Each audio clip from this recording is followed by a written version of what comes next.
hate to ask you, but will you run that up your shirt because my news director will have a fit? Oh, yeah, I meant to do that. I apologize. No. I don't want to get yelled at. Nope.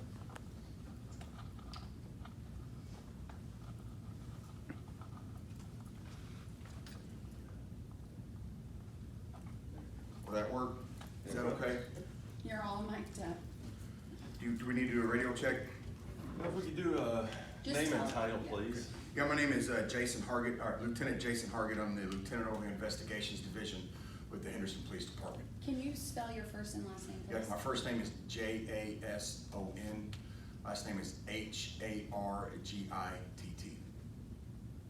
All right, so obviously we're here today to talk just a little bit, give us some more details about, obviously the arrest. He's now Yes.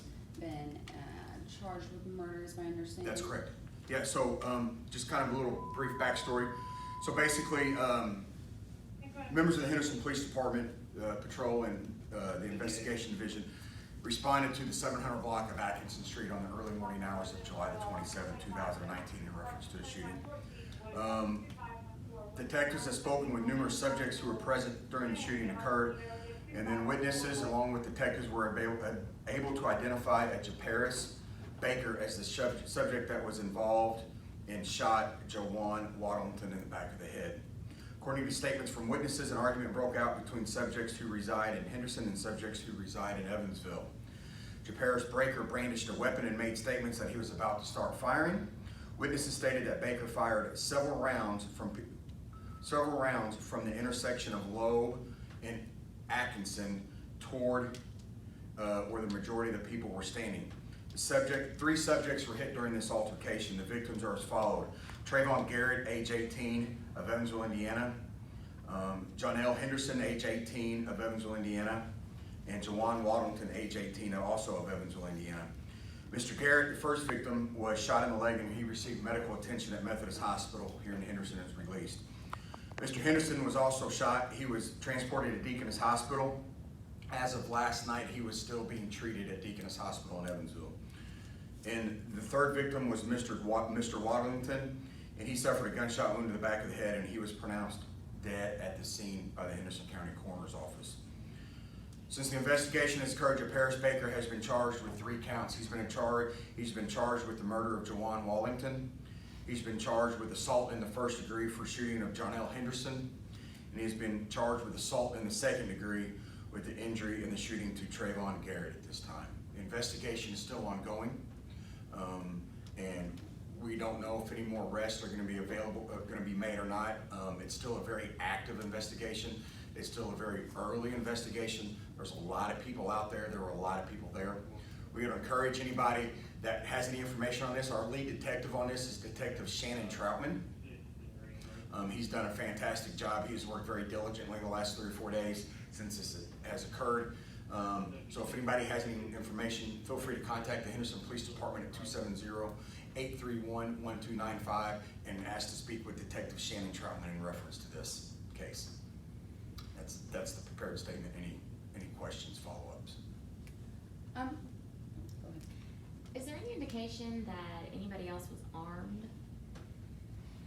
We do believe that there may have been some other people armed at this time. We haven't been able to confirm that. We're getting some statements from some people that other people were armed, but like I said, it's still a very early investigation, it's still active, and that's one of the things that we're trying to figure out.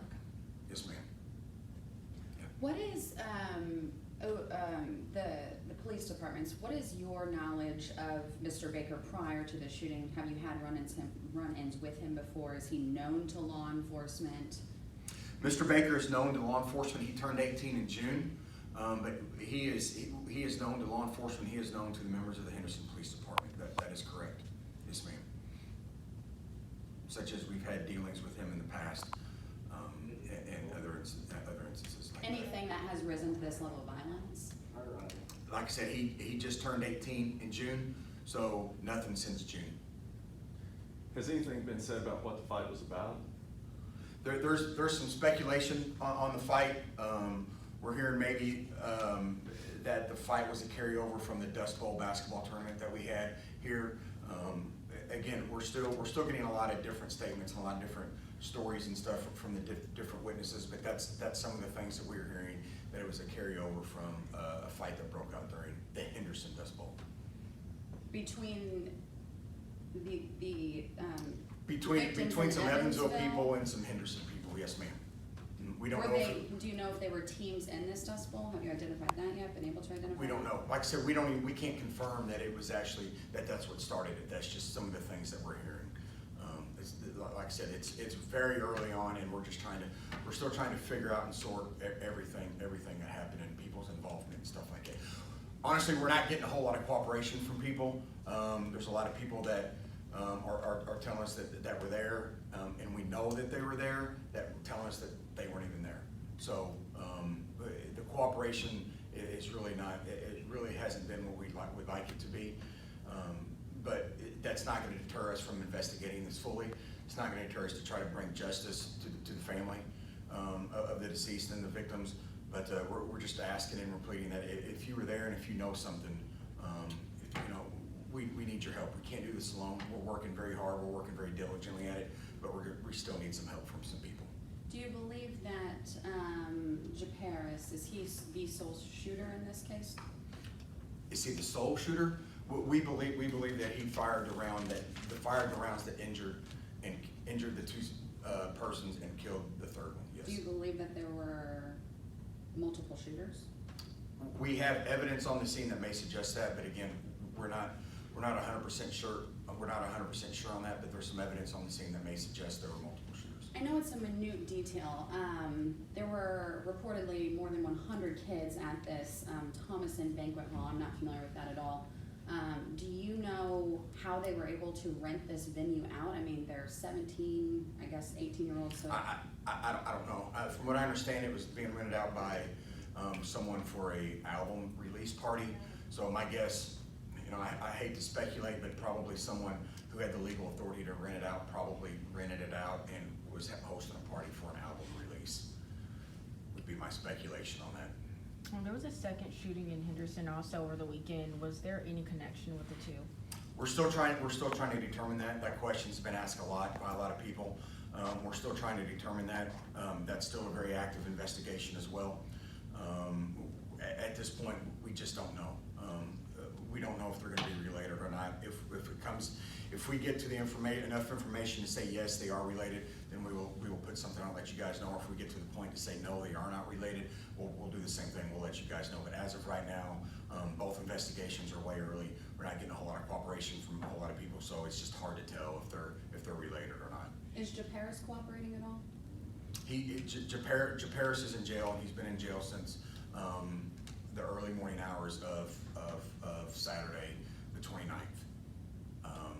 We brought him up here for a statement, and then shortly after we brought him up here, he was lodged in the Henderson County Detention Center. Did he invoke his attorney privilege? I wasn't there at the interview, so I can't answer that. I don't want to speculate on exactly what was said between him and the lead detective. I don't know if he invoked his Fourth Amendment or not. Jason, do we know how many shots may have been fired at this altercation? Could have been a lot worse than what it turned out to be. How many shots were fired on the 700 block of Atkinson Street, this one? We believe there was at least 7 shots fired.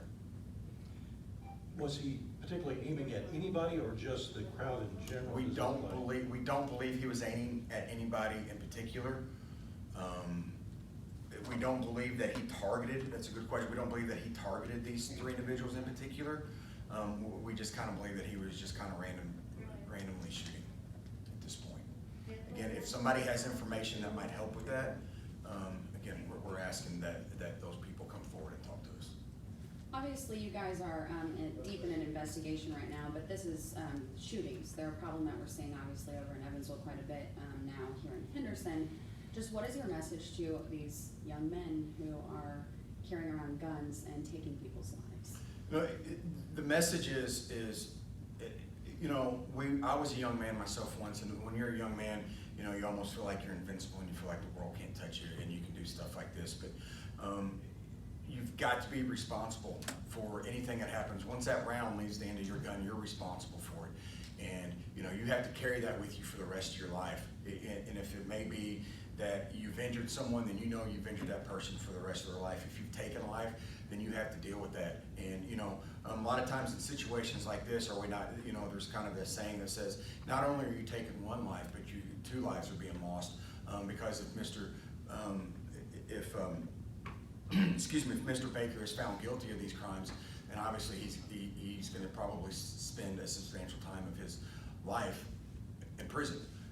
You know, we don't want to jump to any conclusions, but, you know, there's a possibility that that could happen. So, you know, the message is, you know, and these kids are the ones that are out there and living with each other. You've got to be able to get along.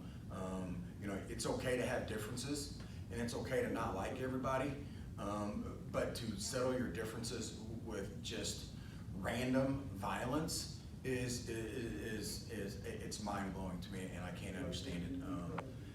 You know, I just, it's a bad deal all around, and you know, it's, I don't think it's a police problem. I don't think it's a neighborhood problem.